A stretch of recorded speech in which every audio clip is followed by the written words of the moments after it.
Alright, in this video we're going to take a look at solving rational inequalities.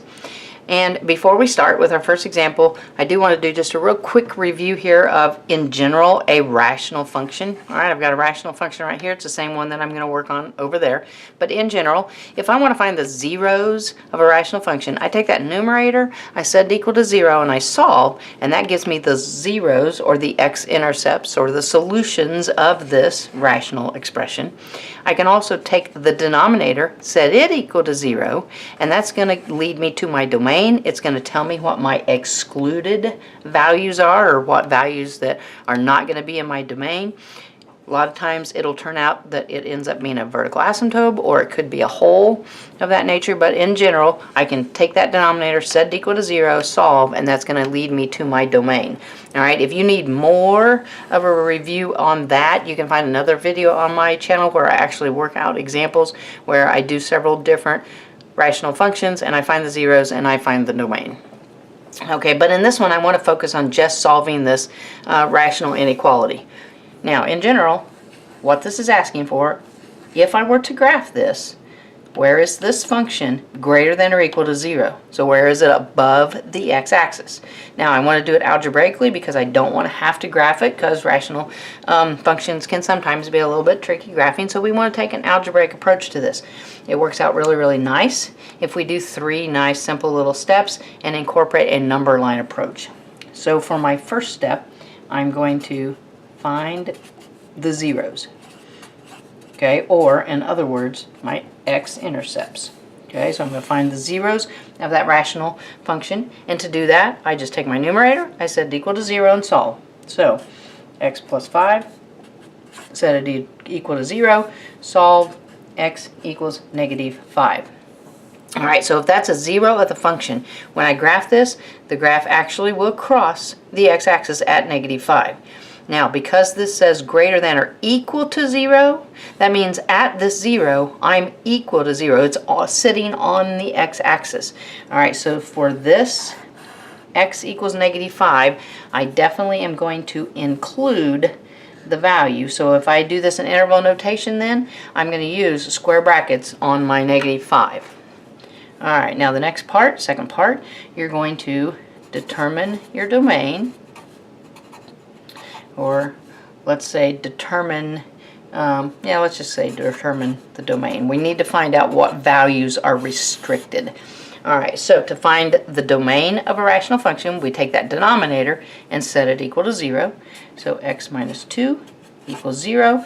Go ahead and solve. X equals 2.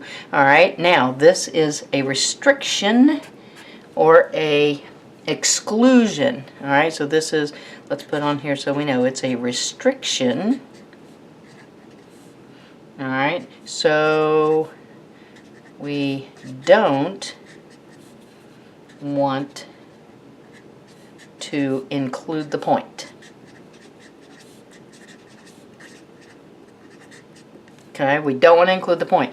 Alright, I have to restrict 2. 2 cannot be in my domain, because if I plug 2 back in, 2 minus 2 gives me a 0. I can't divide by 0.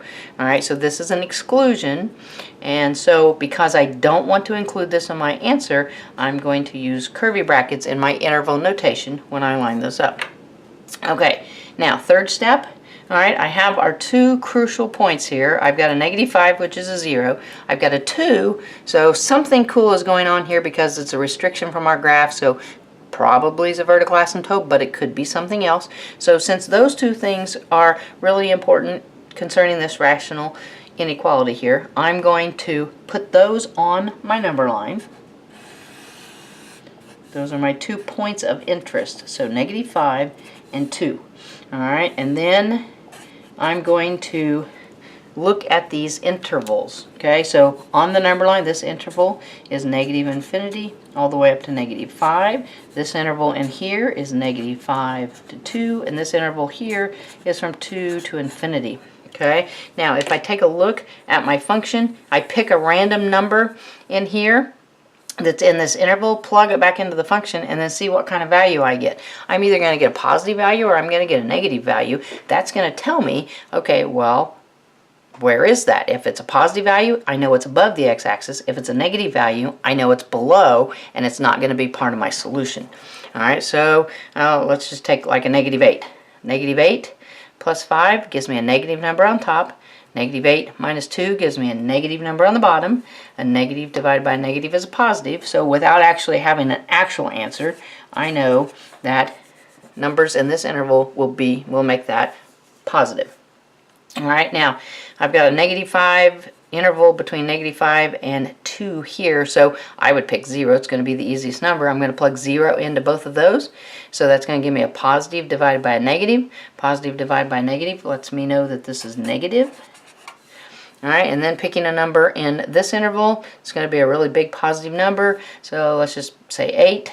8 plus 5 gives me a positive number on top. 8 minus 2 gives me a positive number on the bottom. So positive divided by positive gives me a positive. Okay, so in these two sections, then, I know that this rational function is greater than or equal to 0.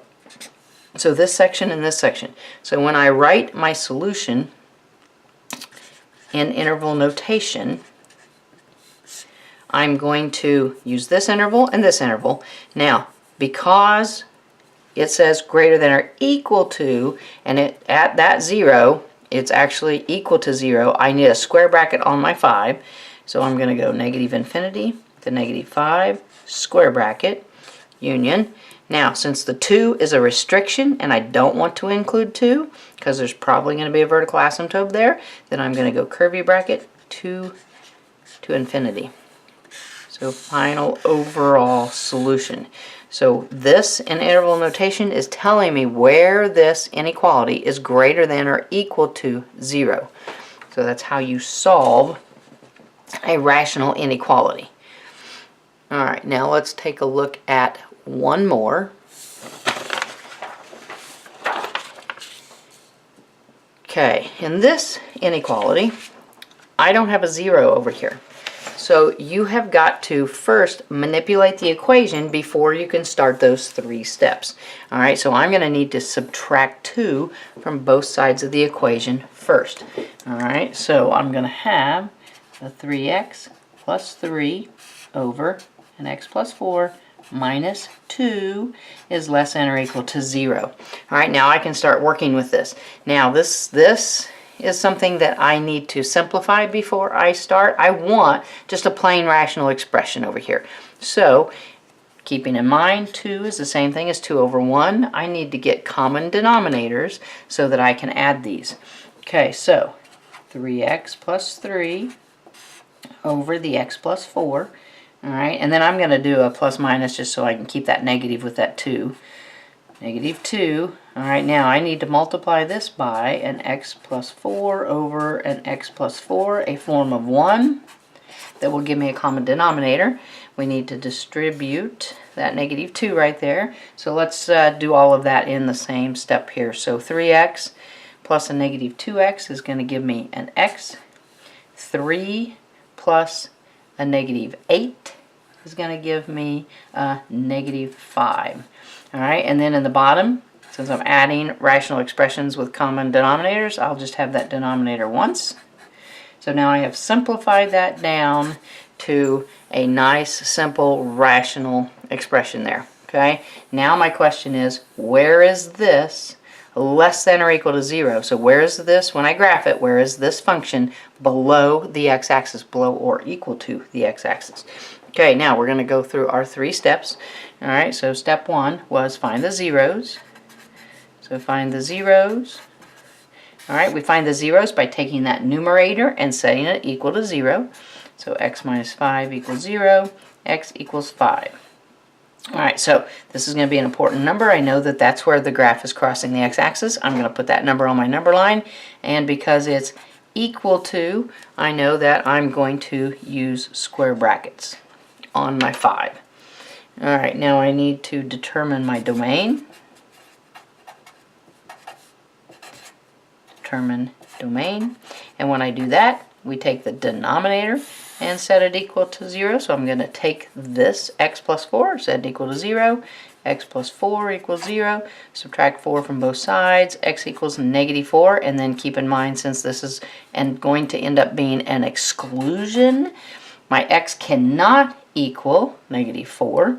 Alright, so again, -4 is pretty important because it needs to be excluded because it can't go in my domain.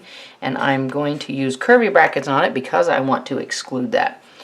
Alright, when I set up my number line then, I'm going to put those two values on my number line. So -4 goes here, 5 goes here. My function is where I'm plugging the values in. And then I'm going to take a look at my intervals. Alright, in general, my interval here is -infinity to -4, and then -4 to 5, and then 5 to infinity. So I'm looking at those three individual intervals. Alright, so again, plugging this in, okay, picking a negative number here. Negative on top is going to give me a negative, a big negative, alright, and another negative on the bottom. So negative divided by negative makes this interval positive. Picking here, I would pick a 0, making those two 0. So a negative divided by a positive is going to make this section negative. And then a really, really big number here. Really big number here gives me a positive. Divided by a positive gives me another positive. Okay, because that's all the more specific we need. Now, in this simplified problem from what we originally started, I need to know where is it below the x-axis. So where is it negative? It's only negative in this section. Alright, and so from -4 to 5, now I've got to remember I need to include 5 because it's less than or equal to, 5 was a 0, it's going to be crossing the x-axis at 5, and I want less than or equal to. So when I write out my solution in interval notation, I'm going to have a curly bracket on my -4 because that was an exclusion from my domain, and then I'm going to have a square bracket on my 5 because it's less than or equal to at that point. Okay, so two examples there of solving rational inequalities. Alright, nice little procedure. 3 simple steps. Find those zeros, find your exclusions from your domain, and then use your number line. Alright, should go pretty smooth. Most of the time, answers will probably need to be in that interval notation. So definitely thanks for watching, and if you're enjoying the videos, please subscribe to the channel. Thanks.